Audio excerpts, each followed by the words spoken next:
চুরি হয়েছে। কয়টা গরু চুরি হয়েছে? দুইটা। অন্য বাড়ি থেকে চুরি হয়েছে নি? পাশাপাশি দুই বাড়ির থেকে দুইটা। দুইটা।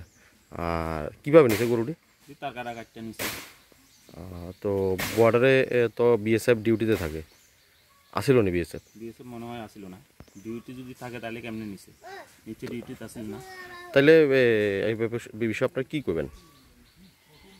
এখন আমরা চাই যে করাপত্তা যাতে নিরাপত্তা আরও বাড়ায়, এটা আর কি। কি মনে হয় ভবিষ্যতে নাহলে তো আরও হইব। কি মনে হয় কীভাবে এই মানে এই চুরি সংগঠিত করা হয়েছে, বা এখানে কেউ জড়িত আছে কিনা,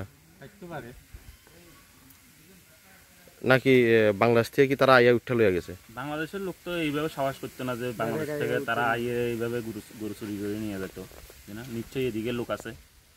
তো ফেন্সিং তো দেওয়া পুরো ইয়েতে, এটি কি কাটতে লাইছে? হ্যাঁ, ফেন্সিং কাটিয়া তারপরে নিচে। কয় জায়গা দিয়ে কাটছে? এক জায়গা। পুরো গ্যাপটা কাটতে হবে। আপনারা প্রশাসনের উদ্দেশ্যে কি করবেন?